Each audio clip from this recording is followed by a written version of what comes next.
Metro 3च्या कामासाठी मैदानांचा बळी दिला जातोय का असा प्रश्न नागरिकांनी उपस्थित केलाय। या संदर्भातली तिसरी बातमी आता आपण बघणार आहोत।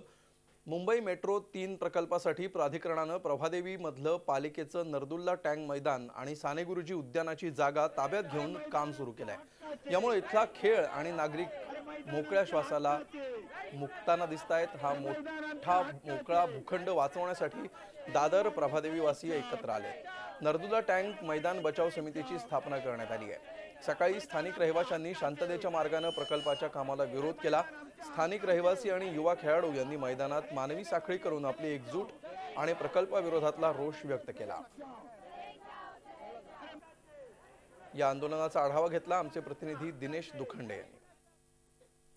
प्रभादेवी येथील नरदुल्ला टँक मैदान आणि साने गुरुजी उद्यान मेट्रो 3 प्रकल्पापासून वाचवण्यासाठी लढा सुरू झालेला आहे। आपल्या सोबत स्थानिक आहेत। ज्या जागी मी उभा आहे तिथे मेट्रो 3चं रेल्वे स्थानक होणार आहे आणि त्याचं काम सध्या MMRCAच्या माध्यमातून सुरू झालेलं आहे आणि या कामाला आणि या प्रकल्पाला स्थानिकांचा विरोध आहे। स्थानिकांनी आज मानवी साखळीच्या साहाय्याने शांततेच्या माध्यमातून आंदोलन सुरू केलेलं आहे। जे या आंदोलनाचं नेतृत्व करतात आणि त्यांचे सहकारी आहेत त्यांच्याशी आपण बोलणार आहोत।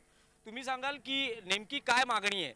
नेमकी मागणी असं आहे की ह्या भागामध्ये फक्त नरदुल्ला टँक मैदान हे एकच आहे की जिथे मुलं जवळ येऊन खेळू शकतात, की जे कन्व्हिनियंट आहे त्यांना।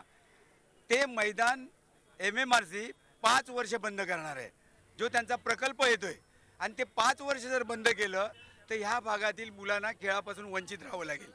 विरोध असा नाही, पण त्यांनी पर्यायी तरी एक गार्डन किंवा एखादं वयोवृद्धांसाठी काहीतरी एखादी सोयी करावी असं मला तरी वाटतंय। कुठेतरी जवळपास एखाद्या विभागात तात्पुरतं आम्हाला गार्डन द्यावं किंवा इतर नागरिकांच्या समस्या आहेत तो सोडवा तरी। प्रत्यक्ष आम्हाला तर हे सगळं माहीतच नव्हतं, कारण इथे काय होणार आहे ते अचानक या महिन्यामध्ये असं निर्णय घेतला गेला, आम्हाला तर काहीच माहीत नव्हतं।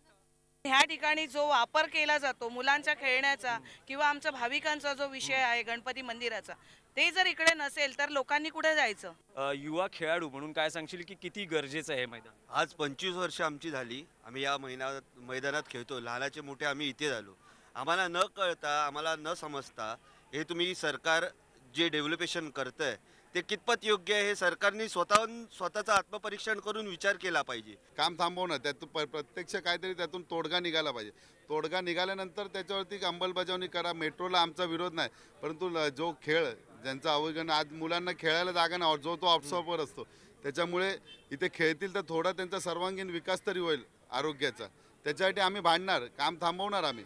लोकांचं म्हणणं आहे की प्रकल्प जरूर व्हावेत, विकासही तितकाच गरजेचा आहे, पण एखादा प्रकल्प राबवताना स्थानिकांना विश्वासात घेणं तितकंच गरजेचं आहे।